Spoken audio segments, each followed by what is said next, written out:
الاستخلاص التي تتصف بسوء استغلالها في الاتصال على وجهها الصحيح. عدم انسجام هذه الوسائل مع طبيعة هذا الفضاء التي تحولت إلى تلوث بصري للمشاهد. ننتقل إلى الصور.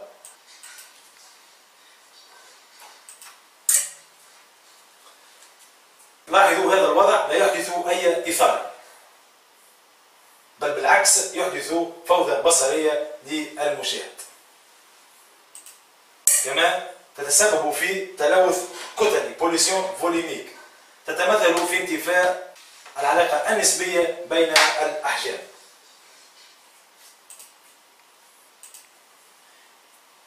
هذه الشاشات عند مستوى المحطات لا تلفت أدنى انتباه، لا تنقل أي رسالة مساج، عبارة عن جهاز ميت. نتناول بالدرس لي بون بوبليك المتواجدة في الأماكن العمومية والتي هي في حاجة الماسة إلى عناية. نمر إلى الصور. لاحظوا هبوط وتدني هذا التصميم يوحي لنا بمقبرة. نفس المشهد يتكرر.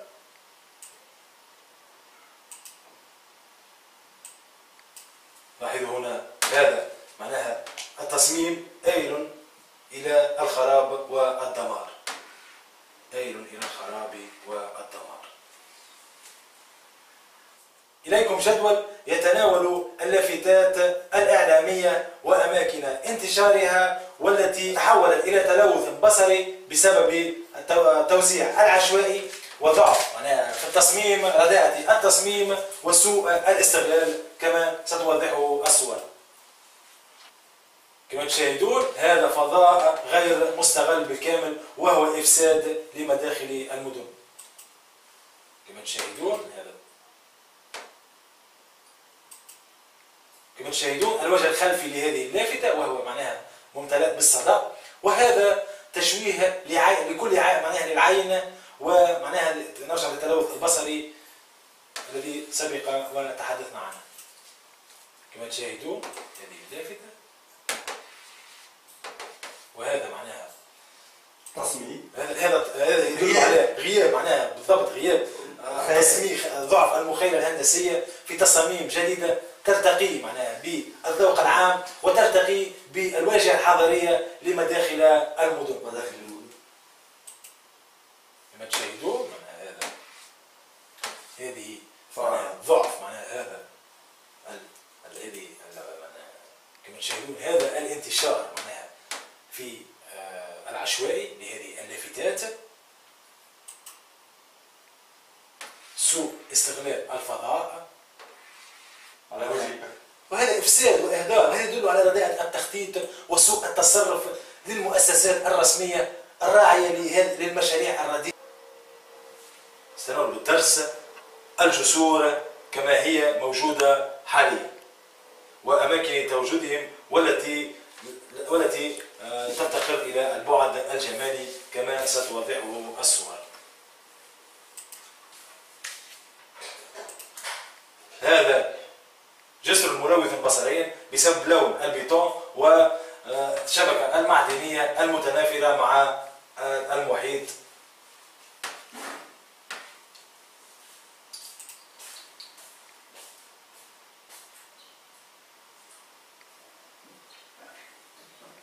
تشاهدون هنا أيضا، كما تشاهدون هذا الشبكة المعدنية. تشاهدون هنا أيضا،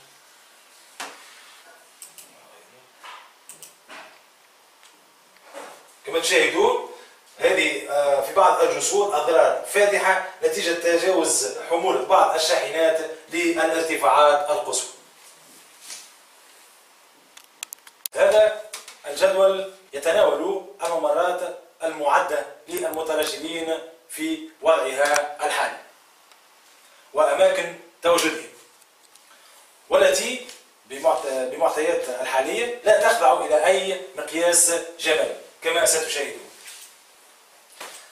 هذا نلاحظ في هذا الممر المعد للمترشدين هذا اللون الرمادي المقرف يشكل معناها لوحة ملوثة بصريا وما له من أضرار معناها جسيمة على الصحة النفسية. كما نلاحظ معناها ضعف المخيلة الهندسية في تصاميم إبداعية ترتقي بالذوق العام، وهذا بالإضافة إلى عزوف المارة عن استعمالها. نلاحظ أيضا هذه الأقفاص الحديدية المتنافرة مع البيئة الطبيعية، وهي أيضا هذه الأقفاص تخريب للذوق العام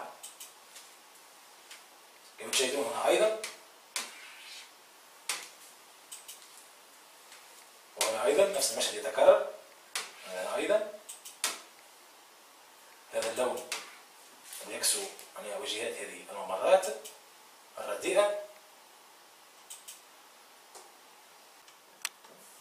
والآن من خلال الجداول الموضوعية والصور الضافية التي تناولت بعض من التفريعات الشائكة لقطاع الاتصال وما آل إليه هذا القطاع من أضرار خطيرة طالت البنية البصرية والبيئية والحضارية، وذلك نتيجة تنفذ اللوبي الإعلاني في المؤسسات الرسمية، وأعاق التطور الاقتصادي والاجتماعي بالبلاد، وترك لنا مؤشرات سلبية لانتفاء الخدمات الراقية، إذ نستطيع أن نقول أن هذا اللوبي الإعلاني يجني الذهب مقابل بيع الزبلة للشعب. ثم فيما بعد سوف أقوم بعرض مشروعي إندستريكوم الذي قتلته دواليب الإدارة والمؤسسات الرسمية بالبلاد التونسية وأكلت من عمري ما يقارب 10 سنوات. إليكم جداول تتناول الوثائق الموجهة إلى المؤسسات الرسمية طيلة رحلتي مع مشروعي. في البداية أنا كانت الانطلاقة 2006، وأنا المشروع بدأ قبل أبحاثي اللي قمت بها في قطاع التواصل كانت 2006 بعد قبل 2006، لأن الانطلاقة في محضنة المؤسسات معناها بيرادس في 2007. لأن معناها الصعوبات اللي نتعرض لها كالحصول على تراخيص معناها من بلدية تونس، معناها ملف 170 غرام كما هو الشأن إلى الشركة الوطنية للسكك الحديدية معناها من غير جواب معظمهم، وهذا كان جواب مجحف. حتى المخلوع معناها إدارة المخلوع قدمت لها أكثر من مكتوب، هي أيضا معناها من غير جواب معناها. ومن بعد التجأت معناها إلى وقفت النشاط نتاعي وتعرضت سنة 19/11/2009. ولهنا معناها بعد التجأت إلى كتابة مقالات صحفية في بعض الصحف معناها كجريدة الشعب صحيفة الشعب، تعرضت فيها إلى مضايقات، أولا يسألوا علي البوليسية في حومتنا وشكون وتجيني العباد تقول لي معناها كما هو الشأن معناها. كما تعرضت إلى صعوبات مع الصندوق الوطني للضمان الاجتماعي معناها كما تشوفوا ما ماش حتى رد وحتى جواب، لأن كما هو الشأن معناها إلى الرضا سلمون معناها.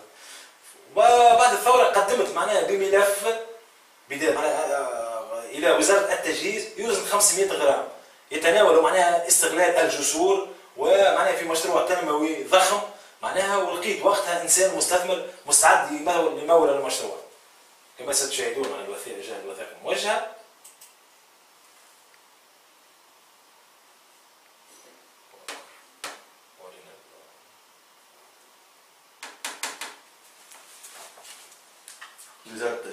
وزارة التجهيز كالعادة هو وزير التجهيز والإسكان بعد الثورة، وسعيت أكثر من مرة باش نقابل مدير الجسور والطرقات ما حبوش يقابلوني، وأنا ديما هم في رحلة هم في فواياج هم في رحلة هم في فواياج. رحلوا الملف وقتها إلى وزارة العمل. لا أنا زدت بعثت لوزارة التشغيل باش تعاوني، قلت لها راني إنسان تعرضت لصعوبات وراني عاطل عن العمل وعندي مشروع كبير ولقيت ممولين معايا باش يدخلوا معايا في المشروع، إلا أني معناها قاعدوا يلعبوا بين وزارة التشغيل ووزارة التجهيز، وزارة التجهيز ووزارة التشغيل، معناها ما لقيت منهم حتى جواب وحتى رد. قاع الملف معناها في مكانه، يروح بين الوزارتين. يروح لا معناها نمشي لوزارة التشغيل تقول لي عطيته لوزارة التجهيز، نمشي لوزاره التجهيز تقول لي معناها ما جاوبونيش او في فواياج مضيعه للوقت معناها اهدار للطاقه تعطيل معناها المشروع هكذا معناها بعثت حتى لوزاره التشغيل قلت لها باش تعاوني demande d'intervention auprès du ministère de l'équipement طب وزاره التشغيل باش تعاوني هكا ديستيناتور لو مينيستير دو لومبلوا الا انا كيف معناها من غير رد قاعد الحكايه هكاك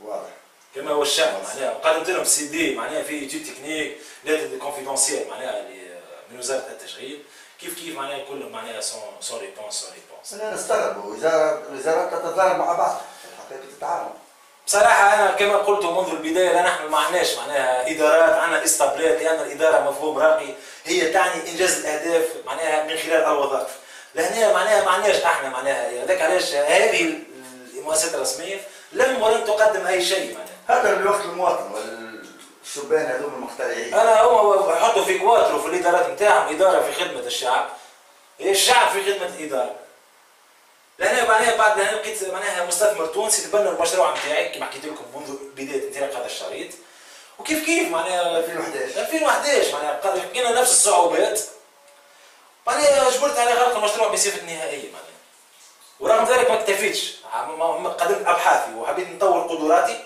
واتجهت معناها الى الحصول على براءة اختراع كما سألت شويه المرحله الاخيره المرحله الاخيره هذه معناها فهمتني قدمت براءة اختراع قبلها معناها تحصلت على معناها نماذج صناعيه فيما يخص المشروع اللي قدمته لوزاره التجهيز وتم تسجيله قمت بتسجيله معناها ما جاوبونيش فيه وبعد اتجهت معناها الى ابحاث متطوره للحصول على اختراعات قمت عندي في برنامجي 10 اختراعات قمت بثلاثه منهم معناها معناها هذه معناها دينوربي هيك دينوربي المعهد الوطني للمواصفات والملكيه الصناعيه وقتها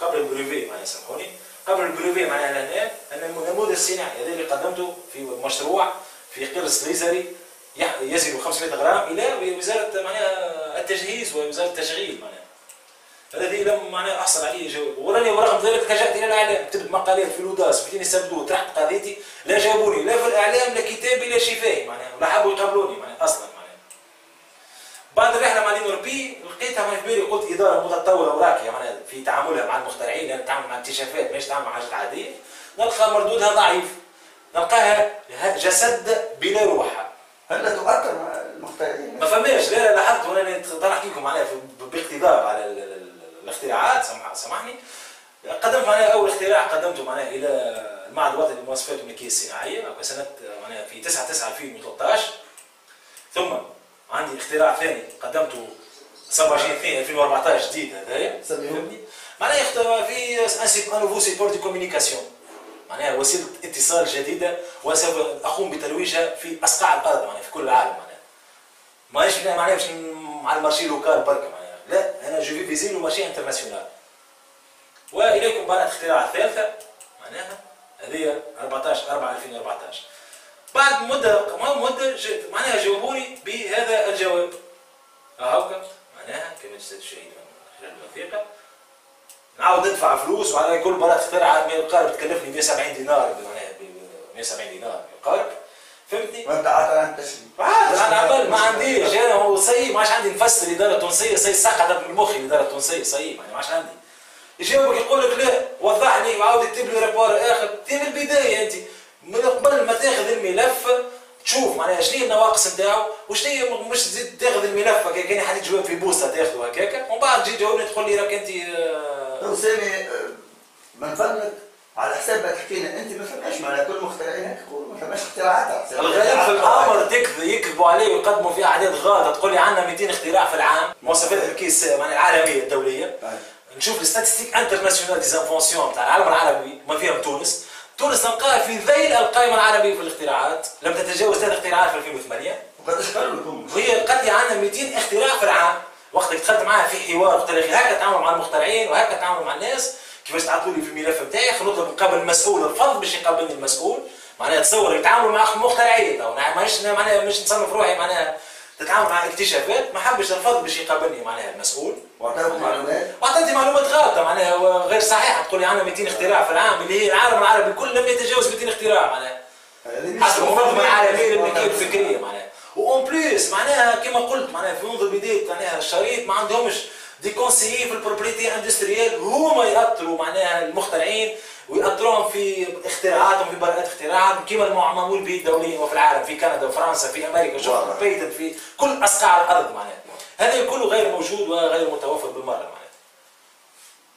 وهذا هو معناها حبيت نوصل معناها، ومن بعد نحكي لكم باقتضاب معناها على المشروع نتاعي فيما يتمثل اكثر، باش تفهموا اكثر المشروع نتاعي وتكتشفوا معناها الوجه القبيح لهذه المؤسسات الرسميه. في هذه المرحلة الأخيرة من الشريط ستبين لنا بطريقة ولو بطريقة برقية أهم الملامح والخطوط الرئيسية لمشروعك. تفضل. باقتضاب إليكم الملامح الكبرى التي شكلت روح مشروع إندستريكوم، الذي يعتمد على ولا يقطع نهائيا مع الوسائل البدائية المتخلفة التي شاهدتموها طيلة الشريط. تكوين خلايا بحثية باتصال مع الجامعات لتطوير الحقل التواصلي. كما سنقوم باستغلال البنية التحتية في الحقل التواصلي، وذلك بالاعتماد على براءات اختراع قمت بتقديمها التي تسمى لي بون كوميونيكاتيف لي باسيرال انتيليجونت، لتغير معناها الوجه الحضاري للبلاد. رابعا معناها واخير معناها من هذا الكلام، سوف نقوم كما وضعنا نصب أعيننا السوق العالمية، لأننا سنعتمد على معدات ضخمة كلماشين 5 أكس أجرانديشير لصناعة الركائز التواصلية. أما في التواصل المباشر فإننا سنعتمد على وسائل إيكولوجية متطورة تراعي المجال البصري والبنية الطبيعية والبنية الحضارية، وهذا كله سوف يفتح مواطن شغل جديدة إلى مهندسين ومتخصصين ويد عاملة متطورة. أود أن أعرف شيء هام وأنت تتحدث عن مشروع ضخم مثل الذي ذكرت، أين هو موقع الإعلام وتموضعه في مثل هذه القضية، مثلا قضية الشغل والإحاطة بالشبان وبالمخترعين إلى آخره؟ حسب تجربتي معناها وما كما تقدمت إليكم، الإعلام دعائي لا يخدم إلا العائلات المتنفذة في المؤسسات الرسمية في البلاد. هم يتحدثون عن معناها الإرهاب وهو شعار لم تطالب به الثورة، وين الشغل والكرامة وإلى آخره. حقي أنا وحق أمثالي ناس على العمل، أنا قدمت اختراعات باش نخدم على روحي، ما يهمنيش في الحكاية هذه، لا تخصني. الآن في النهاية هناك رسائل تقدمها إلى الإعلام الدولي، إلى المنظمات المجتمع المدني في الداخل وفي الخارج. بالنسبة إلى معناها تقدموا برسالة إلى المجتمع المدني الفاعل والناشط داخل البلاد في تونس قصدي، وإلى المجتمعات المدنية الفاعلة والناشطة في أصقاع الأرض. كما أتوجه إلى المنظمات الدولية وعلى رأس منظمة العفو الدولية هيومن رايتس ووتش، وأتوجه إلى البرلمان الألماني البوندستاغ الذي معناها منذ البداية القروض تونس كل رجعها إلى استثمارات. معناها أتوجه أيضا إلى البرلمان الأوروبي، وأتوجه إلى كل الشرفاء وأصحاب النفوس الشريفة وكل معناها في أصقاع الأرض يعطوني معناها حق اللجوء، لأن هذه البلاد لم يعد فيها حق الحياة والعمل والإبداع. تقصد لجوء إنساني؟ لجوء معناها أي نوع نتاع لجوء. هذه البلاد معناها لا عاد فيها لا حق لا العمل لا المواطنة لا الحياة لا الاختراعات لا الاستقرار النفسي لا شيء. وإنني معناها من خلال تجربتي المريرة طيلة كل هذه السنوات وما قدمت وشاهدتموه، أنزع ثقتي نهائيا من المؤسسات الرسمية داخل هذه البلاد وأعتبرها انتهت.